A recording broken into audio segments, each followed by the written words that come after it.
les cocos. Aujourd'hui, c'est l'heure de la petite vidéo un peu égocentrée de l'année. Puisque après, c'est que des roleplays, des no-talking, etc. Donc je m'exprime plus trop. Mais puisque tous les ans, j'essaie de vous sortir une sorte de FAQ. Par exemple, j'avais fait ce live à un moment donné. Et puis l'année d'après, ou je sais plus quand, enfin c'était l'année dernière, j'ai fait la FAQ avec les questions Instagram. Donc je me suis dit que pour changer cette année, j'allais vous sortir 7 faits que vous ignoriez probablement sur moi et qui peuvent être surprenants. Voilà. Je les ai choisis dans un ordre logique qui est une sorte...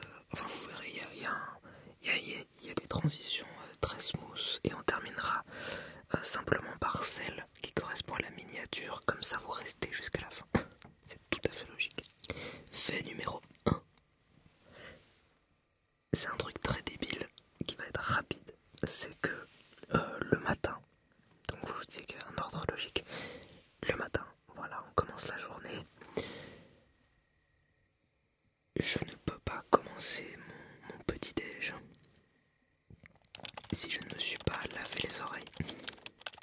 C'est très bizarre, mais en fait, quand je mâche, je prends conscience de mes conduits auditifs, si vous voulez.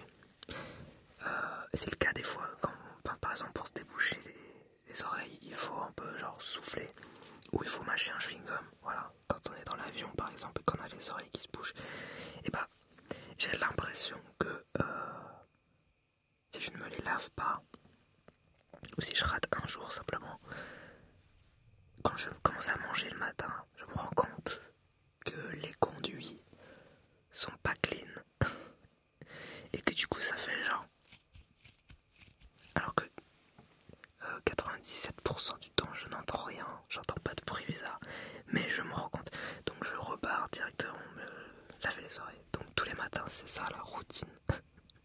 Mais dit comme ça c'est un peu bizarre de pas de devoir se laver les oreilles avant de commencer à petit déjeuner, c'est chelou. Mais voilà, c'est un toc, hein. C'est une habitude qui est devenue un toc ou l'inverse, je sais pas trop. Fait numéro 2. Et là c'est un petit don que j'ai moi-même, dont je suis assez fier, mais et qui peut être pratique. Mais en vrai, ça sert pas forcément à grand chose. C'est que je suis ultra physionomiste. Donc je me souviens vraiment de tous les visages que je croise, ou au moins ceux avec qui j'ai un petit peu interagi. Et du coup, je croise par exemple très souvent des gens que je connais dans la rue, à Paris, etc. Simplement parce que je les reconnais très facilement. Je peux reconnaître quelqu'un que je connais bien à 150 mètres de dos la nuit. Voilà. Donc et puis ça se décline en plein de choses différentes. Alors j'ai la même chose pour les voix. Je me souviens des voix que j'entends. Donc quand j'écoute des VF aussi, je me rappelle tout de suite qui a fait la VF de qui d'autre. Alors je ne connais pas forcément les noms, mais je me dis celle-là j'ai déjà entendu, c'est marrant, c'est la même voix que machin. Et c'est pareil pour dans la vraie vie. Le problème c'est que du coup, c'est pas vraiment un problème, c'est plus un divertissement mental que je me fais.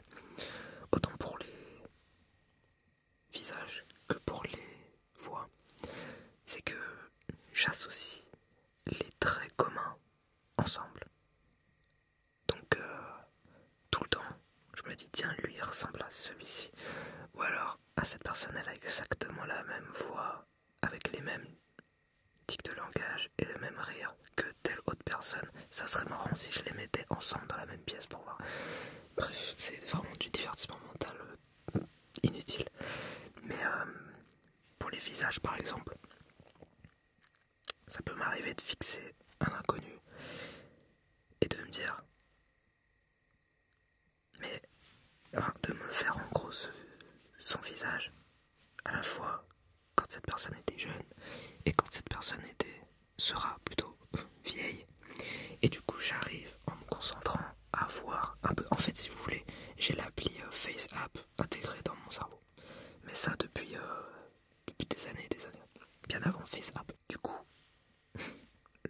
j'imagine aussi les gens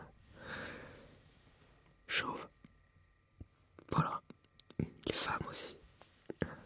Je fais pas de distinction. Donc je vois des gens que moi-même déjà, quand je vois des humains, je considère qu'on est tous des primates. J'ai vraiment conscience qu'on est une branche de l'évolution en fait. Et qu'il n'y a pas juste une ligne droite avec les humains et tout le reste des animaux et des végétaux à côté. J'ai bien conscience qu'on est au même niveau que tous les autres dans l'arbre de l'évolution. Donc quand je vois un humain, je vois un primate. Et des fois, à tel point que quand quelqu'un se met à parler, je me dis c'est fou quand même, on a acquis le langage et tout. C'est incroyable. Donc bref, donc c'est très facile pour moi d'imaginer quelqu'un de chauve à partir de là. Puisque je peux me refaire son visage et le reconstruire de la manière que je veux, la vieillir, la rajeunir, etc. Ou quelqu'un, ou une femme qui a des traits féminins, me l'imaginer en homme et inversement aussi. Ça fait partie de ce divertissement mental. Voilà. En fait, mon cerveau, c'est une app. C'est bizarre, c'est inutile. Par contre, la physionomie, c'est vrai que c'est pratique. Je me fais rarement surprendre par quelqu'un qui me connaît. C'est toujours moi qui repère quelqu'un que je connais. Et du coup, là où c'est pratique, c'est que je peux décider d'aller lui parler ou de me cacher. Puisqu'en général, je les remarque en premier. Donc voilà, j'imagine les gens chauves. Ce qui me mène au fait numéro 3. Vous l'avez vu avec cette vidéo. Voilà, ça fait plus de 8 ans. Ça doit faire 8 ans que je me coupe les cheveux tout seul. Voilà, parce que coiffeur, trop cher. Et puis comme ça, je peux y aller quand je veux, je peux faire des retouches quand je veux, etc. Donc j'ai appris avec 3 tutos YouTube à l'époque. Et voilà. Et après avec l'expérimentation au fur et à mesure. Donc j'ai testé des dizaines de coupes de cheveux. Ça m'a permis de me prendre pour Tom Jedusor par exemple dans Harry Potter 6. Voilà, j'ai fait un petit cosplay de Tom Jedusor. C'était en 2015 ça, ce que vous voyez. Et ça m'a valu de gagner une bouteille de champagne parce que c'était une soirée déguisée thème Harry Potter. 2 ans après, je m'étais décoloré les cheveux. Donc là, 2 ans après, je fais Malfoy. Lui c'est Crabbe, et lui Goyle. Moi je m'appelle Malfoy. Drago Malfoy. Drago Malfoy. Et enfin, bah vous avez vu, j'ai fait Harry Potter l'année dernière, 2 fois. Donc ça c'est drôle, hein. Je vais pouvoir faire tous les personnages de Harry Potter. Et ça tombe bien puisque entre le Tom Jedusor du 6 et le Malfoy blond, j'ai été chauve.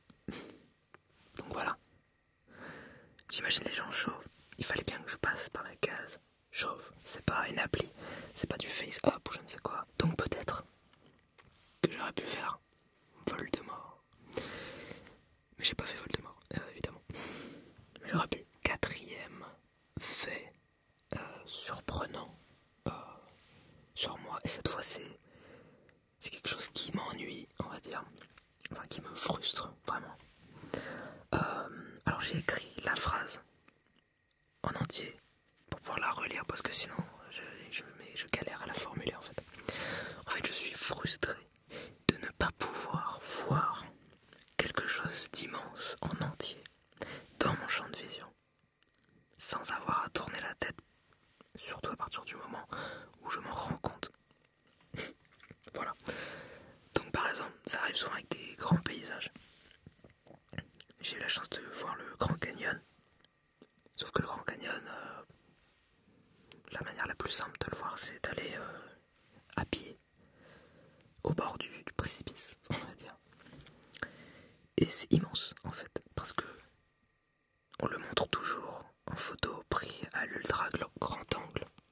Mais ça, je l'avais pas trop capté. Et du coup, de voir toutes ces photos toujours en grand angle, de le voir là, qui s'étalait sur plus que mon champ de vision en largeur, c'est frustrant. Et je crois que c'est là que je l'ai pu le vivre le plus. Et que je l'ai remarqué. Et que du coup, je fais attention maintenant. Mais du coup, voilà. Toutes ces photos qu'on voit, soit c'est au grand angle, du même point de vue, soit c'est des photos aériennes. Et là, ça coûte 1000 fois plus cher d'aller voir le Grand Canyon en avion, en hélicoptère, forcément. Donc, voilà. Ça arrive souvent avec les pays paysages, mais aussi les monuments. Alors les monuments, c'est plus facile de se reculer. Par exemple, la Tour Eiffel, c'est facile de se reculer de la Tour Eiffel. Mais déjà, quand on est au pied de la Tour Eiffel, il y a un truc. Mais je suis moins frustré puisque je l'ai déjà vu de loin, donc c'est pas grave. Il suffit de traverser la Seine et déjà on la voit très bien en entier sans avoir à tourner la tête. Mais quand on est au pied, il faut. Alors c'est stylé, mais pour un paysage c'est chiant quoi. Parce que tu sais que si tu veux le voir en entier, c'est soit l'avion, soit Google Maps. Et c'est chiant. Donc voilà, c'est une frustration qui m'emmerde. Fait numéro 5. Et là, ça devient hardcore. Enfin, c'est le truc le plus deep. Et avec le plus de détails. Je suis sensible au fractal. Dit comme ça, c'est chelou. Mais en gros, si les humains étaient des légumes, je serais le chou romanesco. Donc je vous montre ce que c'est un chou romanesco. Voilà. Et en fait, ce qui est bizarre avec le chou romanesco, typiquement c'est une fractale le truc, parce que quand on zoome à l'infini, on retrouve la même forme que quand on dézoome. D'ailleurs, suite logique avec le truc d'avant, parce que mes amis sont très au courant que je suis sensible au fractal. Et il y a Pierre, vous savez Pierre, celui qui m'a prêté le livre de son arrière-grand-mère, l'album de scrapbooking. Je lui ai aussi parlé du fait que j'étais frustré de pas voir les choses grandes en entier. Et il m'a dit, mais comme les fractales mec, parce que quand tu dézoomes une fractale, t'es censé continuer de voir la fractale. Alors pas toujours, mais ça m'a fait rire. Du coup ça a fait que j'ai mis des fractales après ce truc là. Je vous ai dit qu'il y avait un ordre logique. Je me dis toujours pourquoi il y a des légumes, c'est pas des fractales. Ou du moins c'est vraiment pas obvious quoi. Parce que forcément un arbre, tous les arbres sont des formes de fractales si on regarde le système de branches, etc. Mais prenons les légumes. Visuellement du premier coup d'œil, pourquoi il y en a un, genre le chou romanesco, c'est une fractale pure et dure, et d'autres non. Et bien je me dis pourquoi est-ce que ma sensibilité au fractal elle est aussi intense et je la retrouve pas autant chez les autres gens de mon entourage. Donc je vais vous présenter une liste carrément de ce à quoi je fais allusion. Alors du coup c'est marrant parce que là j'ai le papier des faits et là j'ai un papier avec que des fractales. Donc on est déjà dans un système de fractales puisqu'il y a un papier en plus avec des tirets en plus. C'est n'importe quoi. Donc ça déjà c'en a une. On va remonter à l'enfance. À peu près quand j'avais 8 ans. Parce qu'on va dire 8 ans, c'est un peu le moment, je crois, où j'ai le plus de prise de conscience de la vie. Et donc je me souviens, à peu près à l'âge de 8 ans, être allongé dans mon lit, comme tous les soirs. Et comme tous les soirs, je galère un peu à m'endormir parce que mon cerveau, il pense à 1000 trucs. Et un des trucs que je pensais à ce moment-là, ça m'arrive beaucoup moins souvent, c'était que j'étais en train de penser. Donc je pensais que j'étais en train de penser. Et du coup je me disais, là t'es en train de penser au fait que tu penses. Donc tu penses au fait que tu penses, au fait que tu penses. Donc tu pensais que tu pensais que tu penses, que tu penses. Et là t'es en train d'y penser. Là aussi tu penses, puisque tu le dis. Et là t'es en train d'y penser. Bref, c'est interminable. Alors ça durait pas non plus des heures, parce que je finissais par m'endormir. Mais là, je pense que c'était vraiment la graine de Romanesco qui a... boum, voilà. Qui a germé. Et depuis ça ne s'arrête plus. Ça ne s'arrête plus. J'ai fait des collections. J'avais pas mal de collections quand j'étais petit. Des collections de boîtes déjà. Alors pas les boîtes en bois comme ça. Mais j'avais une collection de boîtes. J'avais des collections d'espèces de cartes publicitaires qu'il y avait dans les cinémas. Parce qu'on allait souvent au cinéma avec mon père. Je prenais des cartes. Je collectionnais les tickets de cinéma. Je collectionnais plein de trucs comme ça. Et donc du coup, quand il y a des gens qui me demandaient ce que je collectionnais, je disais que je faisais la collection des collections. Voilà. Fractal. Et d'ailleurs c'est drôle parce que dans cette collection de collections, il y en a une, c'est la collection de boîtes. J'avais, parmi cette collection de boîtes, une boîte boîte gigogne, c'est-à-dire une boîte avec d'autres boîtes plus petites dedans. Et chacune avait un motif de peau d'animaux ou fourrure différent. Il y en avait une, la plus grosse des zèbres, on l'ouvrait, c'est des boîtes en carton. La deuxième était décorée avec une peau de léopard, on l'ouvrait. La troisième était décorée avec, je sais pas, une peau de reptile, un truc comme ça. Et il y avait genre 6-7 boîtes, bref des poupées russes de boîtes. Donc j'avais des collections de collections, et dans cette collection de collections, il y avait une boîte qui était poupée russe. Fractal, partout. J'en peux plus. Encore, toujours quand je devais avoir peut-être entre 8 et 10 ans, je me souviens, je l'ai noté parce que ça c'est anecdotique, mais c'est... J'avais fait un pseudo-spectacle à ma mère et à mon frère, où j'étais habillé de plein de couches de vêtements, dont certains étaient des déguisements ou des personnages différents, mais superposés, comme Chandler dans Friends. Et donc l'idée c'était qu'au début personne ne savait que j'étais habillé de plein de vêtements différents. Et là je commence, donc j'étais un premier personnage, j'enlève et j'étais un deuxième personnage en dessous, en mode Arturo Brachetti, vous voyez, superposé. Fractal de vêtements, c'est infini, il y en a d'autres. Qu'est-ce que j'ai fait? J'adorais le concept. Alors bien sûr c'est connu, ça, tout le monde l'a fait un jour dans sa vie, de faire un cadeau où tu mets un emballage dans un emballage dans un emballage. Bref, mais moi j'ai été sensible, tu vois. Moi j'étais le genre de gars qui trouvait que c'était une très bonne idée. Alors qu'aujourd'hui c'est chiant, Qu'est-ce que j'ai d'autre? Je fais souvent, ça m'arrive toujours de faire des rêves dans des rêves dans des rêves, mais ça je pense que c'est commun aussi. Et voilà, il y a certains trucs qui sont assez communs, mais bout à bout, il y en a quand même beaucoup. J'ai fait toutes les mises en abîme que j'ai faites de mes mains. Donc c'est des sortes de fractales un petit peu, mais un extrait directement sert, comme n'importe quel fractal tu me diras, un extrait sert à montrer le tout. Donc j'ai fait des courts-métrages de mise en abîme, mon tout premier court-métrage c'est un fan-film de Saw, j'en ai déjà parlé sur la chaîne. Et à la fin on se rend compte qu'en fait c'était un tournage de film d'horreur, de fan-film de Saw. Mais il se passe quand même une couille qui fait que ça tourne mal. Donc il y a ce côté simplement mise en abîme, on retourne en arrière, on change de réalité.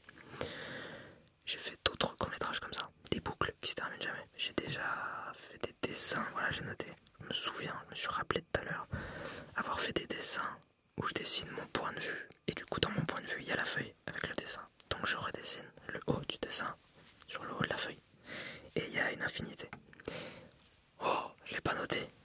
Mais oui, mais au CDI, je crois au collège, il y avait ce livre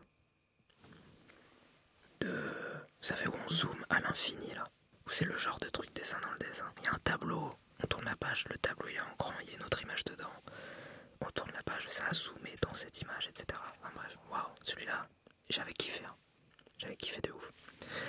Qu'est-ce qu'il y a d'autre? Si vous regardez l'intro du Tingle Tailor, que vous avez sûrement vu plusieurs fois,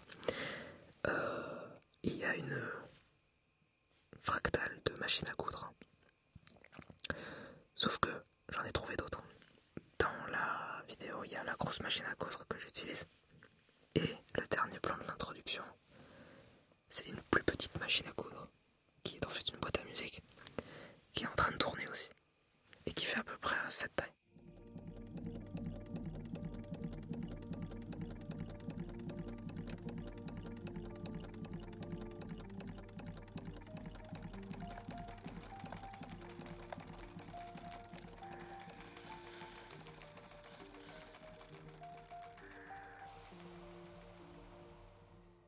En vide-grenier, j'ai récemment trouvé une plus petite machine à coudre qui fait la largeur de celle-là.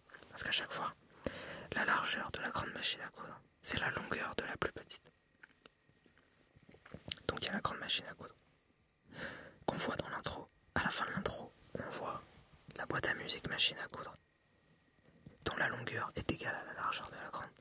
Et j'ai trouvé en vide-grenier une petite machine à coudre encore, qui est en fait un taille-crayon en métal. Mais du coup, le système tourne aussi, dont la largeur est égale, dont la longueur de cette machine à coudre est égale à la largeur de celle de la boîte à musique. Et je suis con, mais oui, mais j'en ai une quatrième. Là, ça fait 3. J'en ai une quatrième qui est intermédiaire. Donc j'ai 4 tailles de machine à coudre. Et voilà, et maintenant j'adore avoir ce système de poupée russe avec tous les objets. J'ai la même chose avec les machines à coudre. À écrire. Machine à écrire, j'ai le même petit taille crayon. Et d'ailleurs, ah non, je l'ai pas mis. Mais c'était prévu que je le mette, mais j'ai oublié dans le Tingle Writer de poser la machine à coudre qui ressemble. Ah mais si elle y est, mais on le voit pas. Elle est posée sur une des machines à coudre qui est à gauche dans le meuble. J'ai le même modèle quasiment. En version taille crayon miniature qui est posée sur la bobine d'encre de celle-là. Donc ça fait une sorte de zoom. Si on zoome, ça fait fractal de machine à écrire. Et voilà, il y en a plein des trucs comme ça. J'adore. J'ai visité une expo qui s'appelle Small is Beautiful. Je crois que j'en ai déjà parlé à un moment. Ça c'est le livre de l'expo. Petite pub gratuite. Et dedans, j'ai été surpris par une fractale. En fait, il y avait une artiste qui fait des dessins minuscules. Faut que je la retrouve.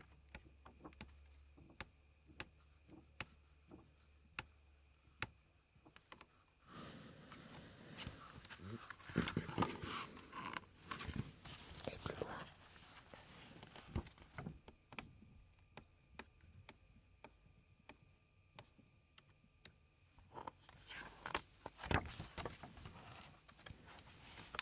J'ai adoré cette exposition.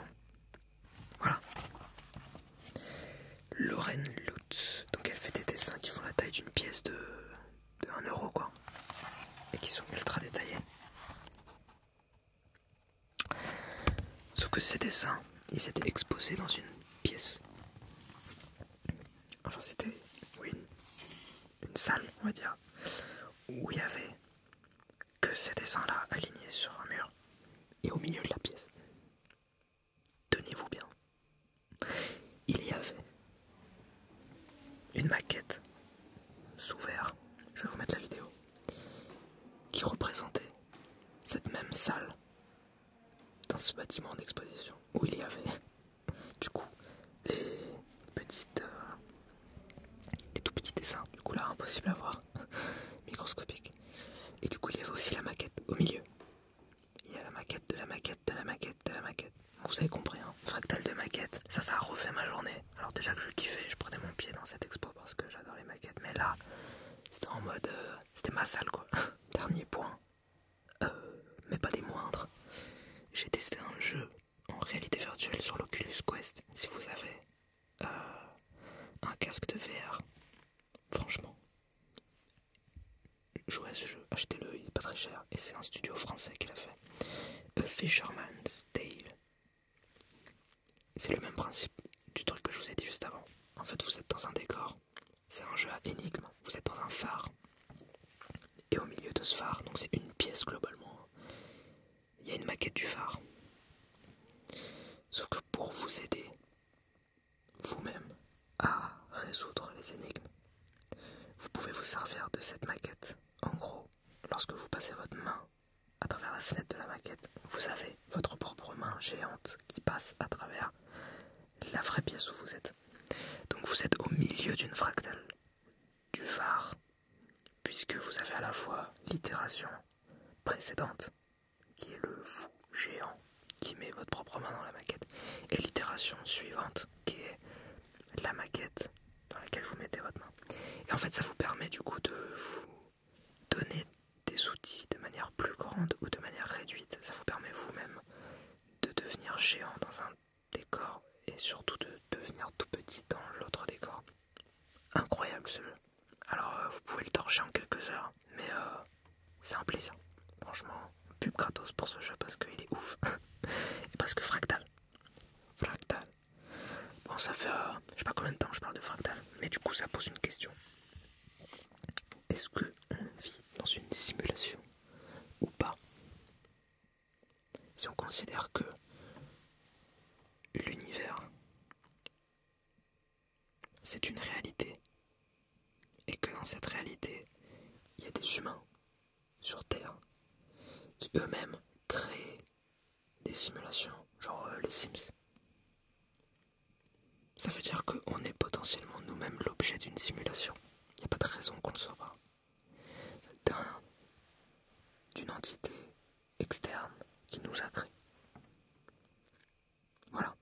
Ce qui serait drôle, je crois, je sais pas si c'est le cas, parce que ça fait très longtemps que j'ai pas joué aux Sims, mais est-ce que dans les Sims peuvent jouer aux Sims? Là, ça serait marrant. Dites-moi dans les commentaires. Et d'ailleurs, comme j'oublie à chaque fois, n'oubliez pas de vous abonner, de liker cette vidéo et surtout commenter à tous les points où vous êtes comme moi. Les rêves dans les rêves dans les rêves. Ça c'est bon, c'est commun, c'est Inception. Mais bref, en parlant de rêve, j'ai un tatouage. Et il faut que je vous l'explique, parce que ce n'est pas n'importe quel tatouage. C'est un tatouage qui est pratique, qui a une utilité pratique. Il sert à quelque chose. Quotidiennement. C'est ça qui est drôle. Et vous l'avez très sûrement déjà vu dans les vidéos. C'est ce fameux point d'interrogation. Alors, j'ai essayé avant de tourner. Je peux pas le montrer comme ça. Je vais vous le mettre en plus grand pour que vous voyez le détail. La boucle, là, c'est une tornade. Et le point, c'est un cerveau. Donc c'est le moment où on va parler de rêve lucide. C'est pour ça que j'ai aussi choisi de mettre ce 6e fait. J'ai oublié de dire, mais c'est le 6e fait. C'est l'explication de ce tatouage. Vers la fin. Parce que ça va vous permettre tranquillement de glisser vers le sommeil et peut-être de faire des rêves lucides grâce à ce que je vais vous dire. Il existe plusieurs techniques pour faire des rêves lucides. Peut-être que certains vont déjà savoir un peu tout ce que je vais expliquer. Mais vous allez comprendre pourquoi tornade, pourquoi cerveau, pourquoi point d'interrogation. D'abord, la première technique pour arriver à faire des rêves lucides, c'est de noter tous ces rêves. Alors ça va pas directement vous permettre d'en faire, mais ça va vous entraîner à vous remémorer de plus en plus vos rêves, et de mieux en mieux surtout, parce que certains ont déjà fait des rêves lucides mais ne s'en souviennent même pas. C'est dommage. Donc le fait de se souvenir de plus en plus de ces rêves, vous allez probablement mieux pouvoir détecter et vous rappeler si vous avez fait un rêve lucide aussi. Mais surtout, une fois que vous aurez noté plein de rêves, vous allez pouvoir détecter, repérer les motifs récurrents. Ça peut être une odeur, une couleur, une personne, une action, la pluie. Ça peut être, je sais pas, voilà. Et puisque vous savez que vous rêvez assez souvent de ce motif récurrent, ou du moins il est assez exceptionnel pour que vous puissiez l'utiliser, vous allez associer cet événement à un test de réalité qui vous permettra ensuite en rêve, à chaque fois que cet événement va apparaître, ça va vous trigger et vous allez vous dire tiens, est-ce que je suis dans un rêve ou pas? Tac, on va faire les checks, les tests de réalité. Je fais tout ça parce qu'en gros il y a le test de mettre son doigt pour savoir si on est dans un rêve. Donc ça c'est des tests qu'il faut faire dans la vraie vie. Donc en gros, je reprends. Vous allez associer cet événement à un test de réalité. Les tests de réalité, vous pouvez aussi faire les tests de réalité tout seul. Donc les tests de réalité, ce sont par exemple mettre votre doigt dans votre paume et appuyer dans un rêve, le doigt y traverse. J'adore faire ça, ça marche très souvent. Et c'est très étrange. Mais je vous rassure, c'est plus amusant dans le rêve quand ça traverse que flippant. Vous pouvez boucher le nez et essayer de respirer par le nez, comme ça. Là ça ne marche pas. Dans un rêve, l'air va passer quand même. J'ai l'impression de faire le steward là. Sur votre côté, les portes de sortie, vous pouvez regarder l'heure ou un texte écrit quelque part. Regardez ailleurs quelques secondes et regardez à nouveau dans un rêve l'heure où le texte change. Donc en général, moi je fais ces 3 tests à la suite, comme ça j'ai une confirmation de ouf. Donc ça on peut le faire très régulièrement la journée et par habitude vous allez finir par le faire dans un rêve. Mais c'est encore plus efficace si vous savez que vous rêvez souvent de quelque chose et que vous associez ces tests à ce quelque chose. Moi je rêve souvent de tornades, voilà, comme ça vous avez compris. Et à chaque fois que je rêve de tornade, mais à chaque fois, je sais que toutes les autres fois, c'était des rêves. Mais que cette fois, ah, c'est la réalité là. Waouh, il faut tout de suite que je fasse une vidéo et en même temps que je me casse parce que j'ai pas envie de mourir. Donc bref, les tornades dans la vraie vie, j'en ai jamais vu. Mais c'est quelque chose qui me fascine. C'est-à-dire que j'ai à la fois envie de pouvoir l'enregistrer et j'ai à la fois très peur parce que forcément, une tornade ça peut aller dans toutes les directions mais ça va forcément dans votre direction. Donc voilà, je suis fasciné et terrorisé par les tornades. Mais j'aimerais bien en voir une en vrai. Et en même temps non, vous voyez pourquoi. Pas trop envie de mourir. Mais à chaque fois que je rêve, je me dis waouh, là ça y est, c'en est une. Waouh, waouh, c'est ouf. Et quand je me réveille, mais non mec, t'es con. Donc bref, ça c'est un test de réalité. C'est-à-dire que du coup, je vois cette tornade. À chaque fois que je la vois, là je la vois. Je peux me remettre en question, faire un test de réalité. Enfin pas me remettre la réalité en question. D'où le cerveau du point, parce que tout se passe dans la tête. La différence entre les rêves et le pas rêve, c'est dans la tête. Après, la réalité de manière générale, c'est complètement méta. Mais en tout cas, la différence entre le rêve et l'éveil, c'est dans le cerveau normalement. Donc, et un point d'interrogation parce que, est-ce que je suis en train de rêver? Donc à chaque fois que je vois une tornade, est-ce que je suis en train de rêver? Oui, non. Hop, je peux commencer à faire mes tests de réalité, etc. Ça, je l'ai fait il y a 2 ans. Ou 1 an. Non, 2 ans. Ça a marché les 2 premières semaines. J'ai fait un rêve où j'ai rêvé de mon tatouage. J'ai vu qu'il dépassait de ma manche comme ça, à peine quelques centimètres. Et j'ai vu que ça ressemblait pas du tout à mon tatouage de base. J'ai fait, ça y est, je sais que je suis dans un rêve. Et je suis parti en rêve lucide, ça a marché. J'ai même pas eu besoin de rêver de tornade, hein. Mais voilà. J'ai rêvé du tatouage et ça m'a trigger pour faire un rêve lucide. Le problème c'est que maintenant, en fait, il m'arrive plus souvent d'expliquer aux gens tout ce que je viens de vous dire, plutôt que de faire le test dans la vraie vie avec la tornade. Du coup, il se passe quoi? Il se passe que je ne rêve, enfin, je rêve toujours autant de tornades, mais maintenant je rêve aussi d'expliquer à quelqu'un mon tatouage. En gros, tout ce que je viens de vous dire là, j'en rêve la nuit. Et je le sais. C'est-à-dire que dans mon rêve aussi, je dis aux gens que, à la fin de l'explication, je rêve plus souvent de moi qui explique. Fractal. Je me fais complètement berner par ma propre technique. Mon cerveau a mis authentification à double facteur. J'ai niqué, je fais pas de rêve lucide. C'est n'importe quoi. Et quand je me réveille, mais alors là, je me dis mais t'es con, mais d'une force. Voilà. Donc et là je ne fais que renforcer là, en faisant ça. Donc en fait, le fait de le faire dans cette vidéo, ça fait comme ça la prochaine fois qu'on me demande, je leur dirai allez voir cette vidéo. Et j'aurais plus besoin de tout leur expliquer. Parce que sinon je me tire une balle dans le pied en fait, en faisant ça, c'est n'importe quoi. Mais c'est rigolo, ça me fait plus marrer qu'autre chose. Mais ça me fait chier parce que le test de réalité, il m'a coûté 150 balles, il marche plus. Il a marché 3-4 fois, il marche plus maintenant. Maintenant c'est je rêve j'explique. Fractal. Donc voilà. C'était aussi le lien avec les fractales. Pour la suite logique de cette liste de faits surprenants.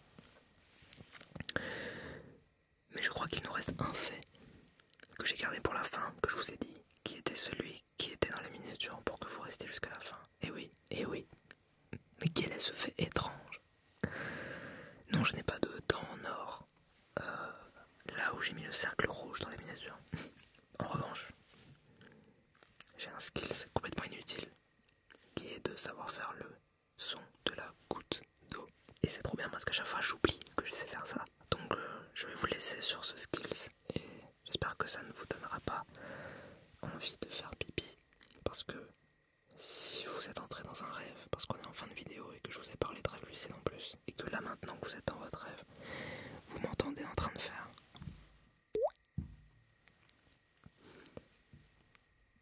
Bonne chance, bonne nuit, et à bientôt.